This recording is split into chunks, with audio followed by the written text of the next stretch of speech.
రోజులు శని ఆదివారం పని ఉంటుందా పని ఉందా?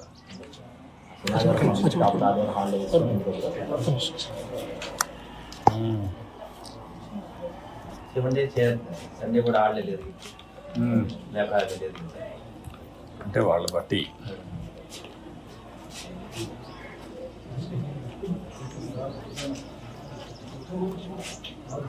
అంటే ఎంఎస్ఎంఈ కింద షాప్ ఏదైనా పెట్టుకుంటారంటే అడిగాను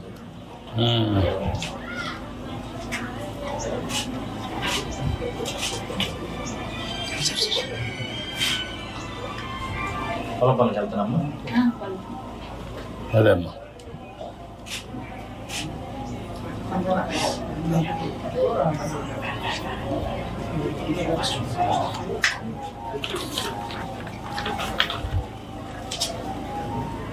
ఇంకేంటమ్మా, ఏంటంటున్నారు?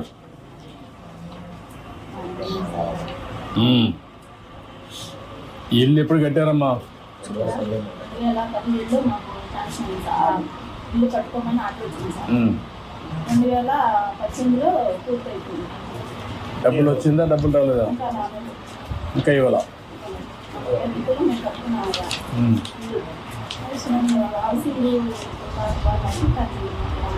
ఎంత రాలేదు మందితో? 40,000 రావాలా?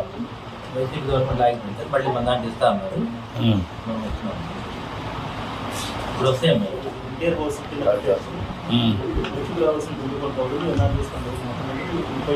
డ్యూ ఉంది.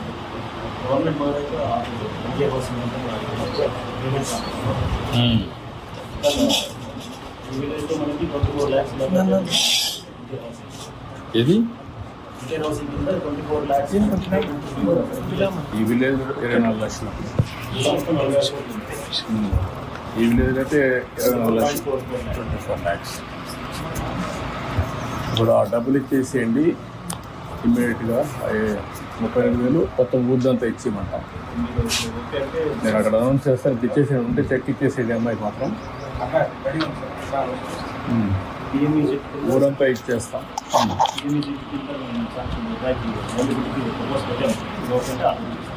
ఏం ప్రపోజల్ పెట్టారు? 3 lakhs లోన్ ఇస్తాం. దాంట్లో 1,05,000 సబ్సిడీ. టెలిఫోన్ షాప్ పెట్టుకుంటావా? నమ్మకమేనా? ఎక్స్పీరియన్స్ రిపేర్ చేస్తాను బాగా, సేల్స్ బ్యాక్ చేస్తాను. 3 years నుంచి ఎక్స్పీరియన్స్ ప్లస్ రిపేర్ కానీ కాంబినేషన్ అది కూడా చాలా వచ్చింది. పనిచేస్తుంటే సబ్సిడీ. షాప్ ఎక్కడ పెట్టుకుంటావు?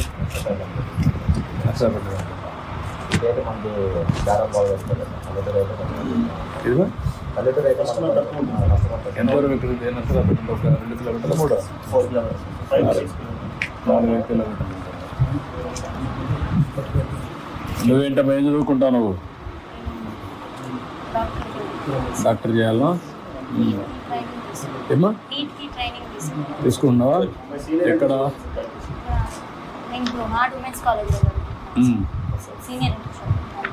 తీసుకున్నావు? ఇస్తాం. కోచింగ్కి ఏదన్నా సపోర్ట్ చేయని అడుగుతున్నాం సార్. కోచింగ్ అంటే మనం సపోర్ట్ చేస్తాం. అంటే ఏ విధంగా ప్లాన్ చేయగలుగుతా అనేది ఇంపార్టెంట్. ఇక్కడికి వచ్చిన తర్వాత నాకు ఆస్తి ఏమి లేదమ్మా, పొలాలు కానీ ఏం లేవా? ఎట్లా చనిపోయాడమ్మా మీ హస్బెండ్? ఎట్లా చనిపోయాడు? కరోనా వచ్చి చనిపోయాడా? కరోనా సమయంలో సెకండ్ వేవ్. అంటే ఎంత ఏజ్ ఎంత అప్పటికైంది? ఏమన్నా అలవాట్లు ఏమైనా ఉన్నాయా? తాగుడు కానీ అవన్నీ?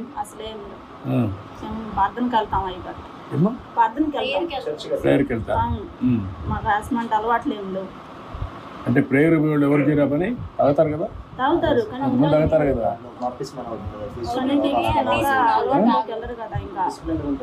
బాప్టిజం తీపించుకున్నాక ఇంకా దాన్ని అనేది ఇంకెళ్ళకుండా ఉండాలి మనం. రొట్టె రసం తీసుకునేటప్పుడు ఇంకా అది అయ్యారు. అంటే కొంతమంది దేవాలయానికి పోతారు, తప్పులు చేస్తారు. కొంతమంది చర్చికి పోతారు, తప్పులు చేస్తారు. కొంతమంది మసీదు పోతారు, తప్పులు చేస్తారు. ఉన్నాయి, రకరకాల మనుషులు ఉన్నారు. మీకు అలవాట్లేదు. అదే చూస్తే నీ వయసు కూడా 38 సంవత్సరాలే. కాబట్టి ఈ వయసులో పిల్లలు 2 ఉన్నారు. ఆయన ఎటు చనిపోయాడు నాకు ఆశ్చర్యం జరుగుతుంది. కరోనా సమయంలో చనిపోయాడు. ఇప్పుడు నీకు కూడా 18 ఏళ్ళే.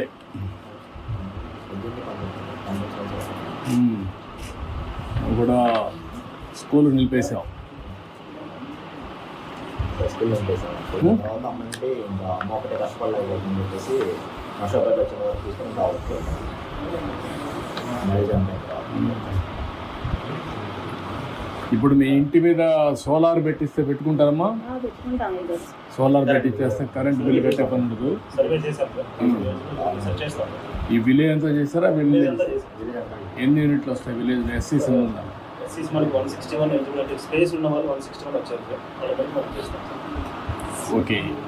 స్పేస్ లేని వాళ్ళందరూ ఎస్సీస్ 163 ఉన్నారు సార్. ఇంకా 163 ఉందా? ఇప్పుడు క్రాస్ సబ్సిడీ ఇచ్చి ఏమైనా రెస్కో ఒకటి పెట్టి ఊరంతా పెట్టిన తర్వాత ఈ యొక్క వీళ్ళందరికీ సర్ప్లస్ వస్తే ఇక్కడి నుంచి వాళ్ళకు కూడా ఇచ్చి ఏ విధంగా చేయగలుగుతారు? నో, ఎస్సీ ఎస్టీ 100% ఏమన్నాం. రెండోది మిగిలిన వాళ్ళకు కూడా ఏమన్నాం, మనకి ఇది స్కీమ్ ఉంది, ఈ ఊర్లో వచ్చినప్పుడు ఇచ్చేస్తాం. ఇచ్చేస్తే అప్పుడు ఏమైనా సర్ప్లస్ వస్తే ఆ సర్ప్లస్ని కూడా మన గ్రిడ్ తీసుకోవడం లేకపోతే వాళ్ళే ఉపయోగించుకోవడం, దాన్ని వర్కౌట్ చేస్తే కొంచెం ఈజీగా ఉంటుంది. అంటే ఇలాంటి విజిట్ చేసిన విలేజెస్ని 100% మీరు సోలార్ కనుకోండి. మీరు ఈ విలేజ్లో మాత్రం 100% సోలార్ చేసేయండి, ఒక ఐడియా వస్తుంది. ఇంకేంటమ్మా, ఏంటి చెప్పండి మీ కష్టాలు? ఇంకేముందండి మా కష్టాలు? మా బాబుని చదివించుకోవాలనుకుంటున్నాను. ముఖ్యంగా వాళ్ళ కోసమే నేను ఇంత ప్రయాసపడుతున్నాను. నా బిడ్డల కోసమే, ముఖ్యంగా నా బిడ్డలు చదివించుకోవడం కోసం. నేను ఆయాములో 5 సంవత్సరాల్లో ఏదమ్మా 5 సంవత్సరాల కాలంలో మన ప్రభుత్వంలో చేర్చినప్పుడు ఇల్లు కట్టించుకున్నాను. అప్పుడు జరిగిన నెలలో మళ్ళీ 5 సంవత్సరాల పనులు మాకైతే ఏం అందుబాటులోకి రాలేదు. మేము చాలా ఇబ్బంది పడ్డాం కరోనా టైంలో. ఆ టైంలో పడ్డప్పుడు మమ్మల్ని ఎవరు ఆదుకున్నది కూడా ఎవరు రాలేదు. 5 సంవత్సరాల పాలనలో కూడా అప్పుడు 50,000 కరెంటు బిల్లు కట్టేనే మీకు పింఛన్ ఇస్తాము, లేకపోతే మెయ్యం. సచివాలయంలోకి వచ్చిన పింఛన్ ఎన్నికెళ్ళిపోయింది. ఎన్నికెళ్ళిపోతే 50,000 బిల్లు కట్టమంటే అబ్బాయి కూలి పని చేసుకుని ఇప్పుడు కూడా మేము నెల వచ్చాము 3,000 రూపాయలు డబ్బులు కట్టుకుంటున్నాం పింఛన్ కోసం 50,000 తెచ్చి. అప్పుడు మాకు సచివాలయంలో పింఛన్ ఇచ్చారు 50,000 కరెంటు బిల్లు కడితేనే. ఆ 50,000 కట్టుకుని ఇప్పుడు నేను అప్పుడు 2,750 రూపాయలు పింఛన్ తీసుకుంటున్నాను. ఇప్పుడు 4,000 వచ్చి నాకు అయ్యగారు నా బిడ్డని 4,000 రూపాయలు పెట్టి నా బిడ్డ నేను పోషించుకొని చదివించుకుంటున్నాను. అబ్బాయి తెచ్చిన 200 జీవిత ప్రకారం మేము ఇంట్లో 5 ప్రకారం వాడుకున్న ఎట్నా సార్ బాబుని చదివించుకునే సామతికి మేము ఇప్పుడు ఇచ్చిన డబ్బులు పెట్టి మేము వాడుకున్నాం. బాగా చదివించమ్మా పాపని, మంచి భవిష్యత్తు ఉంటుంది. డాక్టర్ అవుతావా? నమ్మకమేనా? ఇప్పుడు ఎక్కడ చదువుకుంటున్నాను? ఇప్పుడు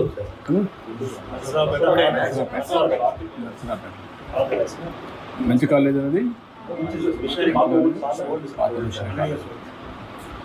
ఈ అమ్మాయిని కోచింగ్ అవన్నీ ఇచ్చి ఏ విధంగా చేయాలో చేయండి. ఈ డబ్బులు ఇచ్చేసి ఇతనికి ఇది చేయండి, లోన్ ఇప్పించండి. ఇమ్మీడియట్గా వర్కౌట్ చేసుకో. ఎంత లోన్ వస్తుంది? 3 lakhs వస్తుంది sir. 3 lakhs subsidy, 1,05,000 subsidy sir. అది లోన్ సార్. 15,000 మనం కాంట్రిబ్యూషన్.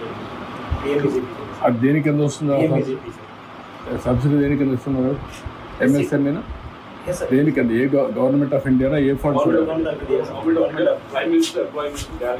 పిఎంజీ దాని కింద వస్తుంది. అదే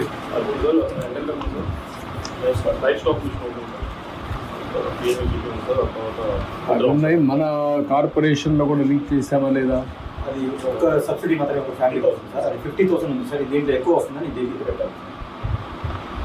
అది 50,000 వస్తుంది సార్. దీంట్లో 35% సార్.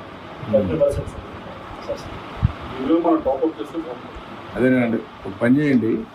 ఈ కుర్రాడికి ఎస్సీ కార్పొరేషన్లో మిగిలిన ఇచ్చి 1,00,000 రూపాయలు అప్పు ఉంటుంది. 2 lakhs వరకు సబ్సిడీ ఇస్తాం. 2 లక్షల వరకు సబ్సిడీ ఇమ్మంటాం. 1,00,000 రూపాయలు నీకు ఇది ఉంటుంది. అది ఏం కావాలో సెటప్ చేపిస్తారు. నువ్వు వర్కౌట్ చేసుకొని ఇచ్చి ఈ అమ్మాయిని కూడా నీట్కి ట్రైనింగ్ పంపించు. నువ్వు కూడా టైం ఉన్నప్పుడు చదువుకోకూడదు. పార్ట్ టైం నువ్వు ఇంటర్మీడియట్ ఏం చేసావు? అప్పుడు పాస్ అయినావు. ఇంటర్మీడియట్ ప్రైవేట్ ఇది చేస్తే నీకు క్వాలిఫికేషన్ కూడా వస్తే వ్యాపారానికి కూడా నీకు ఉపయోగపడుతుంది. ఇంటర్మీడియట్ పాస్ అయ్యావు అనుకో, దెన్ డిగ్రీకి వెళ్ళు, కొద్దిగా టైం స్పెండ్ చేయి. నువ్వు పాలిటెక్నిక్ అదే పాలిటెక్నిక్ చేయించు, నీకు ఐడియా వస్తుంది, చాలా ఉద్యోగాలు వస్తాయి. రెండోది వచ్చి నీకు వ్యాపారం కూడా కంట్రోల్ వస్తుంది. చిన్నగా ఇచ్చి ముందు రిపేర్ చేయి, ఆ 3 లక్షలు పెట్టి దాని నుంచి నెక్స్ట్ ఎట్ పోవాలి, చదువుకుంటూ 2 పనులు చేయి. ఓకే, మరి నేను ఆ డబ్బులు కూడా ఇప్పుడు బిల్లు ఇచ్చేసేయమంటాను, ఇది కూడా పెట్టిస్తాం, సోలార్ పెట్టిస్తాం. ధైర్యంగా ఉండండి. ఈ పాపని ఏం కావాలో అవన్నీ ఇప్పించి చదివించాలి. నాకు ఎంబీబీఎస్ చేసేట్టుగా మీరు మెంటరింగ్ చేయాలి. రేపటి నుంచి పాప జిల్లా అడ్మినిస్ట్రేషన్లో ఉండాలి. ఒకటి టేక్ లాజికల్. ఓకే అమ్మా, ఆ చదువుకోవాలి. రండి తీసుకోమ్మా.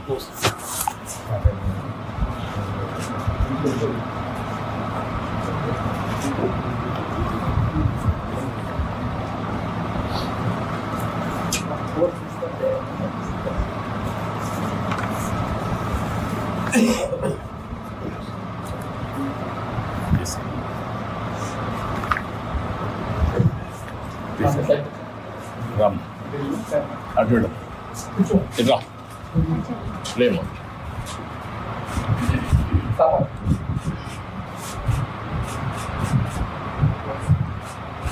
రామ్ రండి పిల్లలు రండి. కరోనా టైంలో మన వాళ్ళకి ఇంటికి వచ్చాం సార్.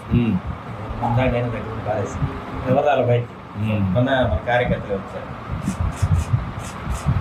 రమేష్ గారు ఓకే అమ్మా, ఇచ్చారు. వెరీ గుడ్ అమ్మా. ఓకే అమ్మా, గుడ్. Thank you. జై చంద్రన్న, జై జై చంద్రన్న, జై జై Chandranna. Thank you. Very good, very good. Very good అండి. మీకు మళ్ళా కేటగరైజేషన్ వస్తున్నాం. ఇప్పుడు మాలామాదిలో కూడా కేటగరైజేషన్ తీసుకొస్తే దాంట్లో కూడా నీకు బెనిఫిట్ వస్తుంది. బాగా చదువుకో, పైకి వస్తుంది.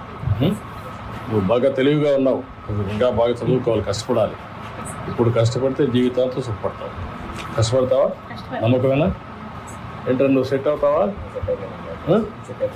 ఇప్పుడు ఇది ఇచ్చినాక నువ్వు బాగా సెట్ అయ్యి మీ అమ్మను సరిగా చూసుకొని పాపను బాగా చదివించి మీ చెల్లెల్ని చేస్తావా? ఓకే.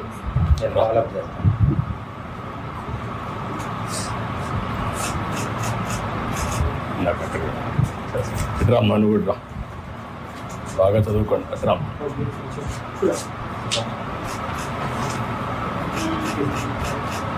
ఓకే అమ్మా, గుడ్. ఓకే అమ్మా, థ్యాంక్ యూ. రాష్ట్రంలో ఎవరు ఊహించని విధంగా, దేశంలో ఎప్పుడు జరగని విధంగా మొట్టమొదటిసారిగా గవర్నమెంట్ బడులన్నీ ఇంగ్లీష్ మీడియం కింద మార్చిన చరిత్ర ఎప్పుడైనా ఉంది అని అంటే అది వైఎస్ఆర్సీపీ ప్రభుత్వంలో. మొట్టమొదటిసారిగా గవర్నమెంట్ బడులలో ఇంతకుముందు ఎప్పుడు ఊహకు కూడా అద్దేటివి కాదు. ఎవరైనా ఎవరి దగ్గరికైనా వచ్చి గవర్నమెంట్ బడులు ప్రైవేట్ బడులతో ఎప్పుడూ పోటీ పడలేవు అనే మాటలు మనం అంతా వింటూ ఉంటాం. మొట్టమొదటిసారిగా ప్రైవేటు బడులు గవర్నమెంట్ బడులతో పోటీ పడే పరిస్థితి ఎప్పుడైనా వచ్చింది అని అంటే అది ఒక్క వైఎస్ఆర్సీపీ ప్రభుత్వ హయాంలో మాత్రమే. మొట్టమొదటిసారిగా బడులల్లో నాడు నేడు కార్యక్రమంతో బడులు రూపురేఖలు మారాయి. మొట్టమొదటిసారిగా 6వ తరగతి నుంచి ప్రతి క్లాస్ రూమ్లోనూ ఇంటరాక్టివ్ ఫ్లాట్ ప్యానల్స్తో డిజిటల్ బోధన ఎప్పుడైనా మొదలైంది అంటే అది వైఎస్ఆర్సీపీ హయాంలోనే మొదలైంది. మొట్టమొదటిసారిగా 3వ తరగతి పిల్లలకు టోఫుల్ ఒక పీరియడ్గా చేర్చి ఇంగ్లీష్లో వాళ్ళందరినీ కూడా ప్రావీణ్యత పెంచే విధంగా అడుగులు పడ్డాయి అని అంటే అది వైఎస్ఆర్సీపీ ప్రభుత్వ హయాంలో. మొట్టమొదటిసారిగా గవర్నమెంట్ బడులన్నీ ఇంగ్లీష్ మీడియం చేయడమే కాకుండా సిబిఎస్ఈతోనే ఆపకుండా సిబిఎస్ఈ దాకా కూడా ప్రయాణం జరిగింది మన హయాంలోనే. సిబిఎస్ఈ నుంచి ఏకంగా ఐబీ దాకా ప్రయాణం జరిగేది కూడా మన హయాంలోనే జరిగేట్టుగా చర్యలు తీసుకున్నాం. మొట్టమొదటిసారిగా 8వ తరగతికి పిల్లాడు వచ్చేసరికి పిల్లాడి చేతిలో ట్యాబులు. మొట్టమొదటిసారిగా గవర్నమెంట్ బడులలో పోయే పిల్లలకు రోజుకొక మెనూతో గోరుముద్ద. ఇవన్నీ మనం అడుగులు వేసినప్పుడు ఈ పిల్లాడు ఈ 10th క్లాస్కి వచ్చేసరికి అనర్గళంగా ఇంగ్లీష్లో మాట్లాడే పరిస్థితి. అది విజన్ అంటే హైయర్ ఎడ్యుకేషన్లో ఎప్పుడు చూడని విధానం, ఊహకు కూడా ఎవరికి అందల. మన డిగ్రీలు చదువుకుంటే ఉద్యోగాలు రావు, మన డిగ్రీలను ఇంకా బెటర్గా చేయాలి అని తలంచుతో మొట్టమొదటిసారిగా ఎడెక్స్ అనే సంస్థను తీసుకొని వచ్చి మొట్టమొదటిసారిగా ఆన్లైన్ వర్టికల్స్ తీసుకొని వచ్చి మొట్టమొదటిసారిగా ఆ వర్టికల్స్కు సర్టిఫైడ్ చేసినాం. అంటే మన డిగ్రీ చదువుతా ఉన్న పిల్లాడు ఆయనకు నచ్చిన కొన్ని కోర్సులు స్టాన్ఫర్డ్, హార్వర్డ్, ఎల్ఎస్సి, ఎంఐటి వంటి పెద్ద పెద్ద యూనివర్సిటీలు, విదేశీ యూనివర్సిటీల దగ్గర నుంచి వాళ్ళు కోర్సులు ఆఫర్ చేస్తారు ఆన్లైన్లో.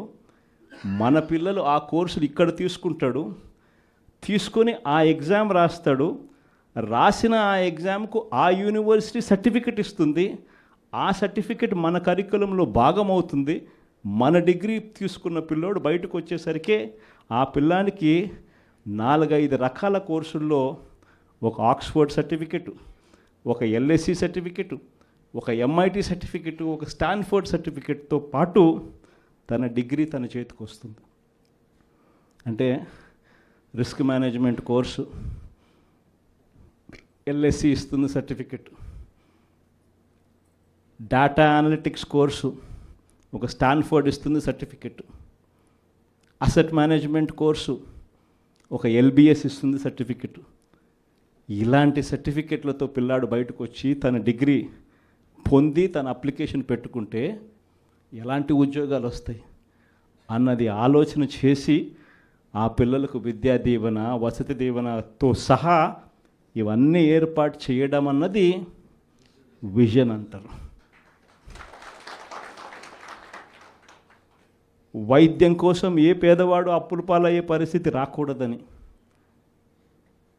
చదువులు వైద్యం ఈ రెండే మనిషిని అప్పుల పాలు చేసే పరిస్థితిలోకి నెట్టేస్తుందని, ఆ పరిస్థితి ఎప్పుడు రాకుండా చెయ్యాలి అని చెప్పి తాపత్రయపడి ఆరోగ్యశ్రీ పరిధిని ఏకంగా 3,300 ప్రొసీజర్లకు తీసుకొని పోయి ఏకంగా 25 లక్షల దాకా ప్రతి పేదవాడికి ఉచితంగా ఆరోగ్యశ్రీ అందేట్టుగా చేసి ప్రతి గవర్నమెంట్ హాస్పిటల్లోనూ నాడు నేడు పనులతో ఆ హాస్పిటల్ రూపురేఖలన్నీ మార్చి ప్రతి గవర్నమెంట్ హాస్పిటల్లోనూ 0 వేకెన్సీ పాలసీ తీసుకొని వచ్చి జాతీయంగా చూస్తే స్పెషలిస్ట్ డాక్టర్ల కొరత 61%, 61% ఉంటే మన రాష్ట్రానికి వచ్చేసరికి స్పెషలిస్ట్ డాక్టర్ల కొరత మన రాష్ట్రంలో కేవలం 4% లోపే.